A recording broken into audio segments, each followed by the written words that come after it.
Olá, pessoal da Biblioteca Destilada. Hoje a gente vai mergulhar de cabeça numa das obras mais complexas da literatura, O Idiota, de Dostoiévski. E vamos tirar de lá uma coisa que ninguém espera, um tipo de guia de liderança para o caos.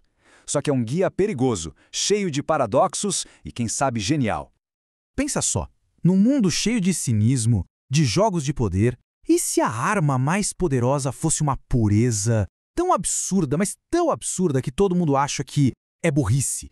O nosso papo hoje é exatamente sobre isso. Vamos decifrar como a bondade radical do príncipe Mishkin, o nosso idiota, pode tanto transformar o mundo quanto ser a faísca que bota fogo em tudo. Beleza? Vamos lá. O nosso caminho aqui vai ser o seguinte. Primeiro, quem é esse líder que ninguém esperava? Depois, a gente destila a sabedoria dele em 3 princípios radicais. Aí a gente vai ver o estrago que essa bondade toda pode causar, entender os limites disso tudo e, no final, a parte mais legal, transformar essa tragédia numa ferramenta prática para testar na vida real. Vai ser uma jornada em tanto. Então, para a gente sacar o poder do Mishkin, a gente precisa primeiro entender o ninho de cobras onde ele se mete. Pensa aí, a alta sociedade russa do século XIX, um lugar onde tudo é aparência, fofoca, casamento por grana, uma rede de interesses onde todo mundo está fingindo ser o que não é, cada um com seu plano secreto. Sua familiar? Parece um pouco o mundo corporativo ou a política de hoje, né? Cheio de gente jogando xadrez 4D. É exatamente aí que o nosso herói desembarca. E aqui que o negócio fica bom. Porque o que se espera de um líder nesse ambiente?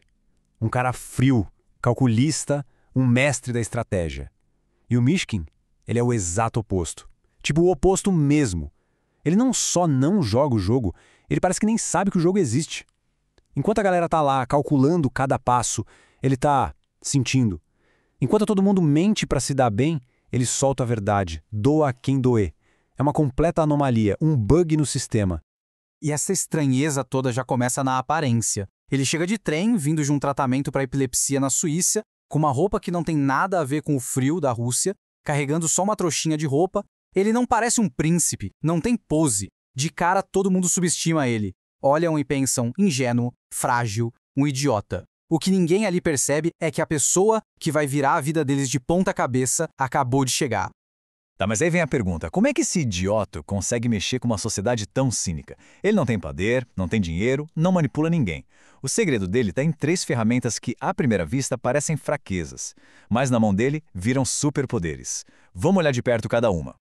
O primeiro poder dele, e talvez o principal, é uma compaixão que desarma. É uma compaixão pura, quase de outro mundo. O Mishkin não sente pena das pessoas, sabe? Ele sente junto com elas. A empatia dele é tão real, tão genuína, que funciona como uma chave mestra. Ela abre qualquer porta, até as mais enferrujadas da alma, e derruba todos os muros que as pessoas constroem em volta de si.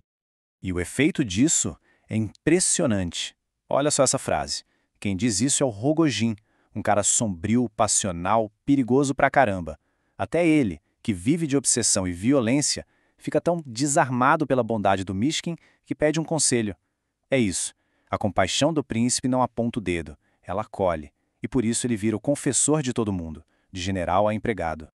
Mas como ele faz isso na prática? Simples. Primeiro, ele não o julga ninguém. Ele escuta um general bêbado com a mesma atenção que escuta uma dama da alta sociedade. Segundo, ele enxerga o que está por trás da máscara. Onde a gente vê um ataque de raiva, ele vê um pedido de socorro. Ele ignora completamente as hierarquias. E para fechar, ele se sacrifica nas pequenas coisas. Tem uma cena famosa que ele quebra um vaso caríssimo. E em vez de se preocupar, ele fica preocupado com a vergonha que a dona da casa vai passar. É como se ele fosse um para-raios da negatividade do lugar.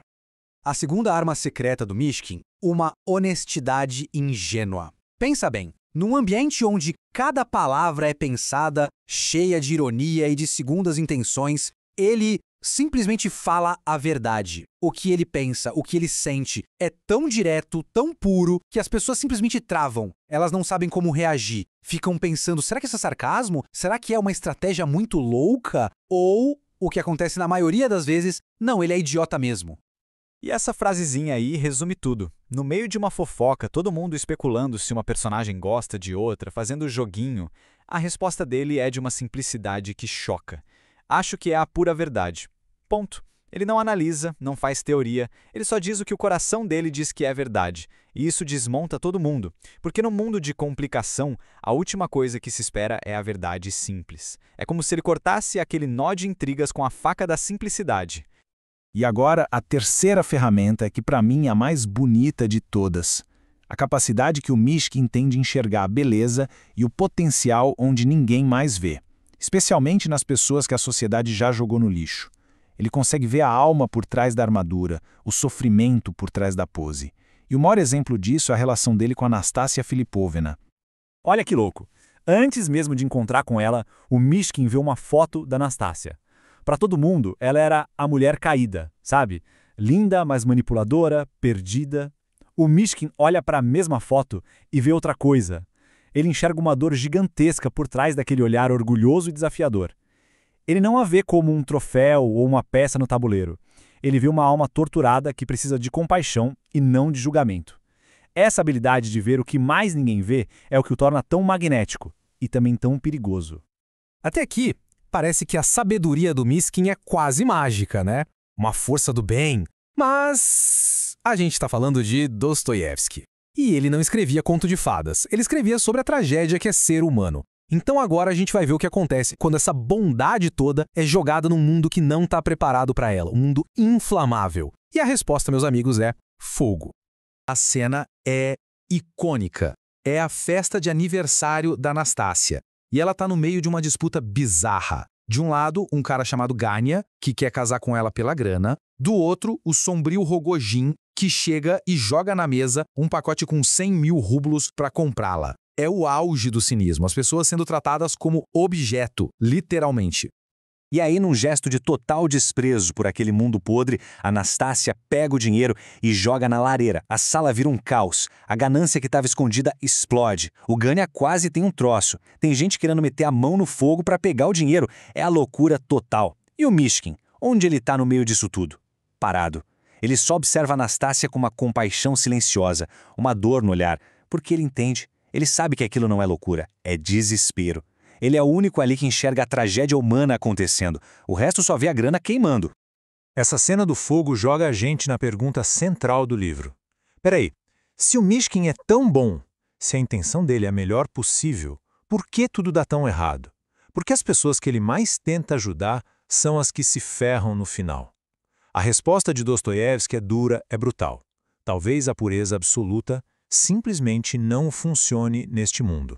É aqui que a gente vê o buraco entre a intenção e o resultado. O Mishkin fica dividido entre duas mulheres, Anastácia e a jovem Aglaia. O amor que ele sente pelas duas é um tipo de compaixão. Ele quer salvar a Anastácia da autodestruição dela e, ao mesmo tempo, quer corresponder à pureza da Aglaia. E o que acontece? A incapacidade dele de escolher, essa tentativa de amar as duas de um jeito que o mundo não entende, acaba destruindo as duas. Ele humilha a Aglaia e empurra a Anastácia para o seu fim trágico. A honestidade dele vira motivo de escândalo e o tal amor incondicional é visto como fraqueza, como indecisão e, no fim, machuca mais do que a pior das mentiras. E é daqui que a gente tira as lições perigosas do livro. A bondade do Mishkin dá errado porque ela não tem limites. Ele não saca a complexidade das pessoas, o orgulho, a vontade de se destruir que todo mundo tem um pouco. Tentar salvar a Anastácia sem entender que uma parte dela não quer ser salva só piora o caos. E a honestidade total, quando jogada num sistema que vive de mentira, não conserta o sistema. Ela quebra tudo e machuca todo mundo no processo. A sabedoria do idiota é perigosa porque ela ignora o lado sombrio do ser humano. Bom, depois disso tudo, o clima ficou meio pesado, né? Parece pessimista. Quer dizer então que a gente tem que jogar com paixão e a honestidade no lixo? Não, de jeito nenhum. Dostoiévski nunca dá resposta fácil. A tragédia do Mishkin não precisa ser o fim da linha. Pelo contrário, ela pode ser o nosso laboratório. A gente pode pegar as ferramentas dele, mas usar com uma coisa que ele não tinha: estratégia, consciência dos limites. E é isso que a gente pode chamar de idiotice estratégica. A palavra-chave aqui é estratégica. A ideia não é sair por aí sendo o Mishkin, se sacrificando de forma ingênua. A ideia é usar as ferramentas dele, aquela compaixão que desarma, a honestidade que choca, mas de propósito, como um experimento, para ver o que acontece. É usar a idiotice como uma tática para quebrar um padrão e não como um jeito de viver, ignorando como o mundo funciona. Então, que tal um microexperimento? Olha só o passo a passo. Primeiro passo, escolher um conflito pequeno, de baixo risco. Uma treta boba no trabalho, uma discussão que sempre se repete em casa. Passo 2, abandonar a vontade de ganhar a briga. Em vez de vir com mais um argumento, tentar usar uma das armas do Mishkin. Mandar uma empaquia que ninguém espera, tipo, nossa, eu entendo porque isso te deixa com raiva. Ou uma verdade bem simples, quer saber? Eu não sei qual a resposta certa para isso. Passo 3, só observar. O que acontece? A outra pessoa fica sem reação? A dinâmica muda? E o passo 4, analisar. Deu certo? Qual foi o custo? Talvez, por um instante, a gente pareça meio ingênuo, mas talvez, só talvez, isso abra uma porta que estava fechada há muito tempo. E a pergunta que fica no ar é essa. O idiota não nos dá um herói para a gente copiar. Ele nos dá um espelho.